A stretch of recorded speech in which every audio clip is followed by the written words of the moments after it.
Film diawali di sebuah ladang persawahan tahun 1986, tepatnya di kota Hwasong. Di sini kita diperkenalkan detektif Park Yoman. Ternyata, detektif Park sedang melihat mayat seorang wanita yang ditemukan di gorong-gorong. Dia pun mulai menginterogasi beberapa orang yang dicurigai. Tapi karena nggak ada bukti maupun saksi, penyelidikan itu sia-sia dan selalu buntu. Beberapa hari kemudian, ditemukan kembali mayat wanita di persawahan. Di sini, dia dapat bukti jejak kaki. Tapi karena banyak orang-orang yang penasaran untuk lihat mayat tersebut, malah ngebuat TKP-nya rusak. Dan sialnya, ada sebuah traktor yang lewat dan menghilangkan jejak sepatu di dekat TKP. Detektif Park pun mulai frustasi dengan kasus ini, karena nggak ada bukti yang ditemukan. Lalu, dia pulang ke rumah. Di sini kita diperkenalkan istrinya detektif Park, namanya Kwok Selyong. Dia bekerja sebagai perawat di rumah sakit.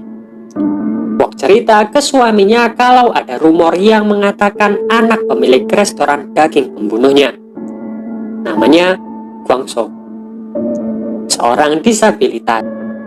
Kwang So sering mengikuti korban, dan pada malam korban terbunuh, ada seseorang yang melihat kalau Kwang So mengikutinya dari belakang.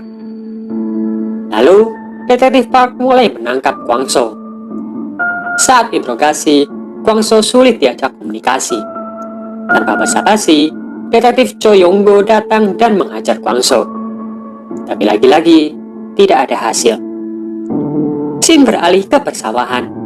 Tiba-tiba ada seseorang laki-laki yang menanyakan sesuatu ke seorang wanita. Karena takut, wanita itu kabur dan terjatuh. Laki-laki itu berusaha menolong wanita tersebut. Detektif Park yang lewat mengira kalau laki-laki itu mau memperkosanya. Ternyata, laki-laki itu adalah detektif Sun Tae-yeon, seorang detektif dari Seoul yang ditugaskan untuk membantu penyelidikan tersebut. Di tengah jalan, detektif Park berhenti di TKP kedua. Di sini, dia memanipulasi jejak sepatu dan memfotonya sebagai barang bukti. Lalu, mereka pergi ke kantor polisi. Di sini kita diperkenalkan kepala polisi, Sersan Ko. Lalu, setelah hasil foto tadi selesai dicetak, Kwang So diinterogasi lagi. Ternyata, sepatu itu milik Kwang So. Jadi detektif Park memaksa Kwang So untuk mengaku sebagai pembunuhnya. Tapi lagi-lagi, Kwang So tidak mengakuinya.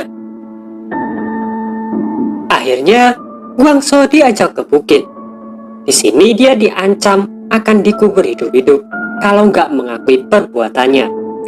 Lalu, tiba-tiba, Kwang So menjelaskan secara rinci cara membunuh korban. Dia bilang korban dicekik dengan menggunakan stoking. Saat korban sekarat, CD korban dipasangkan ke kepalanya. Lalu, memasangkan pakaian korban kembali. Para detektif menanyakan kenapa caranya seperti itu. Tapi Kwang So cuma menjawab tidak tahu. Yonggo pun lagi-lagi mengajarnya. Malam harinya, detektif So menyelidiki setiap detail tentang kasus ini. Paginya, detektif Park, Yonggo, dan Sersan Ko merasa sudah menyelesaikan kasus ini. Jadi, mereka berniat untuk melakukan reka adegan. Tapi sebelum pergi, detektif So memeriksa tangan Kwang So. Disinilah dia tahu kalau tangan Kwang So cacat. Bahkan, dia nggak bisa untuk memegang sumpit. Dia merasa para detektif asal-asalan menangani kasus ini. Setelahnya, reka adegan dimulai, tapi dengan paksaan dari detektif Park. Detektif So berusaha menghentikannya, tapi Sersan Ko selalu menghalangi. Lalu ayah Kwang So datang dan berusaha menyelamatkannya. Disinilah wartawan berusaha menanyakan apakah ada penyiksaan terhadap Kwang So oleh polisi. Akhirnya, tim investigasi dirombak. Sekarang, yang memimpin adalah Sersan Shi. Detektif Park menjelaskan situasi dan bukti yang mereka dapat selama ini. Tapi karena penjelasannya asal-asalan, Sersan Shi langsung mengecek ke TKP. Lalu, Detektif So ngasih tahu hasil investigasinya. Dia bilang pembunuhannya selalu dilakukan di saat hujan, dan para korban memakai baju merah. Detektif So juga bilang sebenarnya ada 3 korban. Dia ngasih data orang hilang 2 bulan lalu ke Sersan Shi. Dia bilang ciri-ciri sebelum dia hilang sangat cocok, seperti terakhir kali memakai baju merah dan di hari itu turun hujan. Detektif So meminta 2 peleton polisi untuk mencari korban, karena dia sudah menandai kemungkinan tubuh korban berada. Lalu penyisiran pun dimulai, dan ternyata benar tubuh korban ditemukan. Tim forensik pun memberikan informasi terkait korban. Dia juga diduga korban pemerkosaan. Besok malamnya mereka berniat untuk menjebak pelaku. Lalu salah seorang polwan disuruh untuk menyamar. Tapi gak ada tanda-tanda pelaku. Mereka pun berteduh di sebuah pos penjaga. Lalu 2 anak sekolah pun juga ikut berteduh. Di sini mereka menceritakan kalau di belakang sekolah mereka ada toilet terbengkalai. Katanya di sana ada orang gila dan mereka yakin dia pembunuhnya. Karena dulu ada wanita yang terjatuh di sana dan meninggal. Scene beralih ke seorang wanita yang berjalan di tengah guyuran hujan. Dia merasa ada seseorang yang memperhatikannya. Tapi setelah dicek, nggak ada siapapun. Dia pun berlari tapi seseorang menangkapnya. Dan benar, besok paginya mayatnya ditemukan. Metodenya juga sama, tangan terikat dan tercekik. Tapi karena hari itu turun hujan, jadi nggak ditemukan bukti lain. Karena nggak ada bukti sama sekali, Polwan Guyok ngasih sedikit petunjuk. Dia ngasih tahu kalau ada seseorang yang beberapa kali nge-request lagu Sad Letter ke stasiun radio. Dan setelah dikumpulkan datanya, lagu ini selalu di-request di hari pembunuhan. Karena ini masih tahun 80-an, jadi request lagu masih pakai surat. Di surat itu tertulis dikirim oleh pria kesepian dan tolong diputar saat hujan. Detektif Park pun mulai menyelidiki ke radio tersebut. Tapi ternyata surat-surat itu sudah dibuang. Lagi-lagi jalan buntu. Sementara itu di rumah Detektif Park, istrinya menanyakan tentang kasus ini. Karena gak ada petunjuk, lalu dia menyarankan Park untuk ke dukun. Singkat cerita, Park ke dukun tersebut dan si dukun menyuruhnya kembali ke TKP dan menuangkan cat ke kertas. Ia percaya nanti bakal membentuk wajah pelaku. Dan ternyata, Zong. Tiba-tiba ada seseorang yang datang.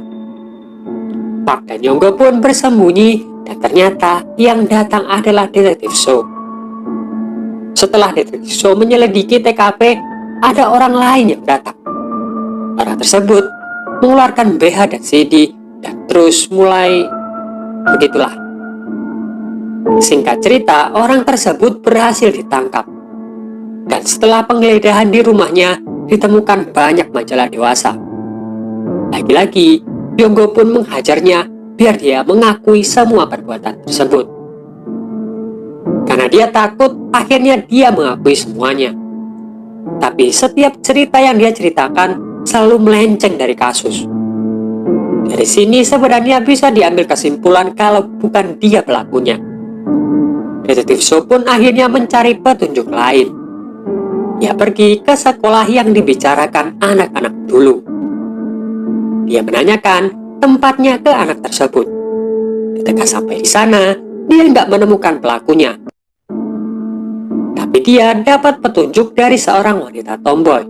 Kalau ada perempuan yang sering menangis, dan dia tinggal sendiri di atas bukit belakang sekolah.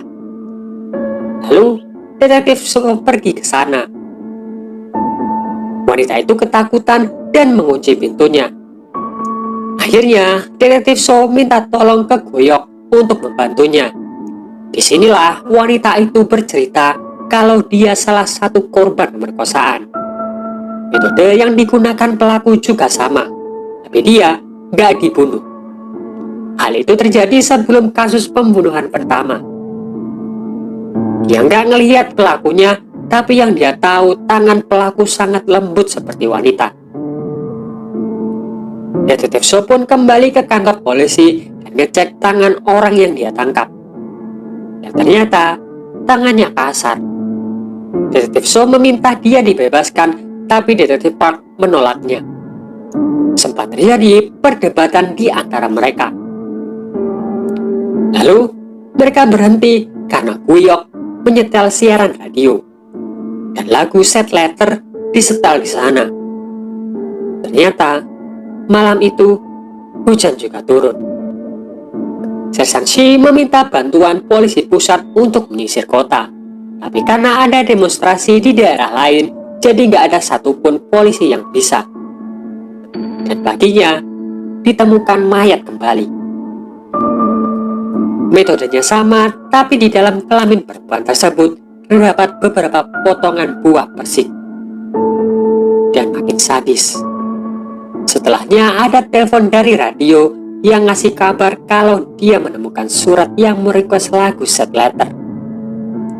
Kemudian, Park dan So datang ke alamat tersebut.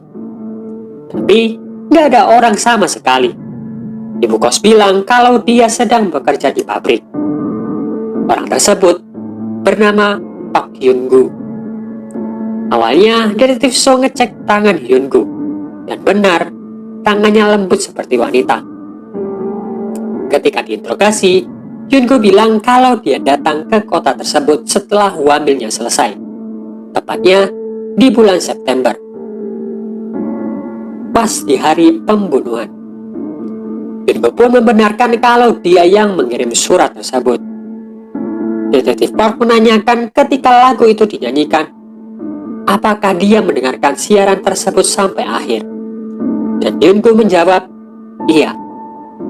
Tapi ketika ditanya lagu apa yang terakhir disetel di saat siaran, Hyun-gu menjawab tidak ingat.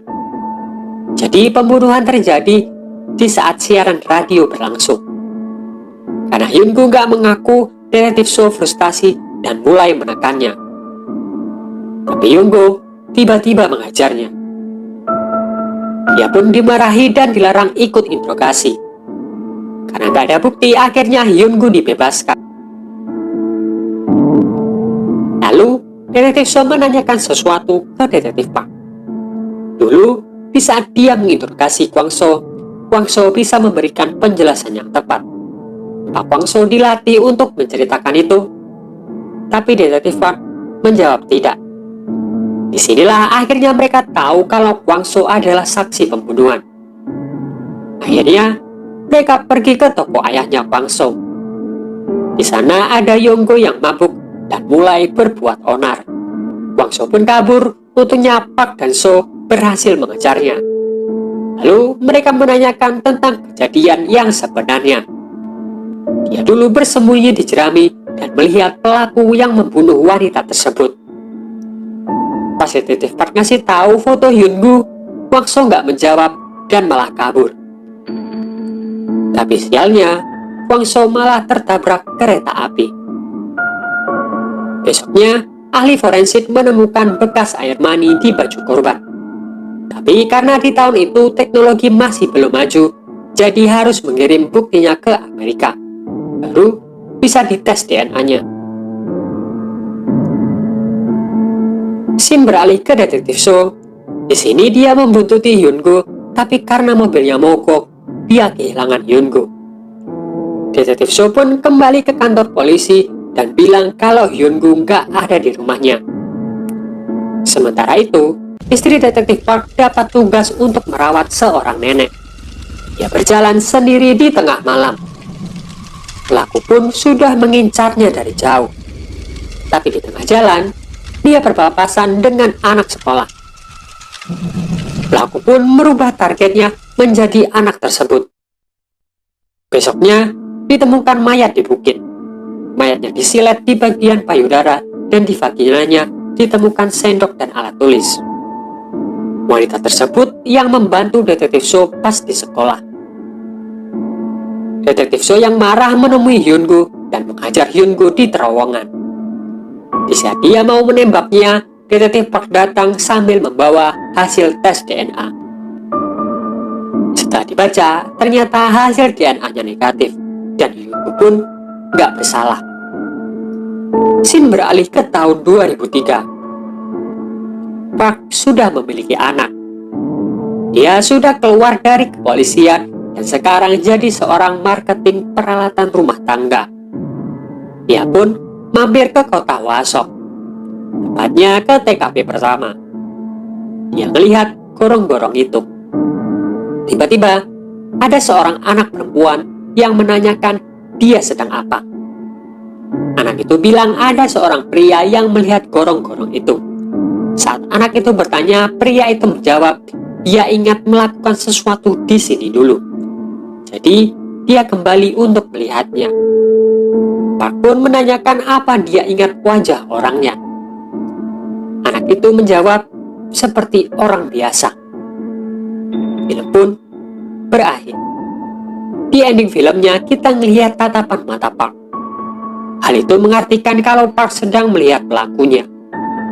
Bisa saja pelakunya menonton film ini, karena di tahun itu pelakunya masih belum ditemukan. Untungnya berkat teknologi forensik yang sudah maju, di tahun 2019 pelaku berhasil ditemukan. Setelah 33 tahun kasus ini akhirnya terkuak juga.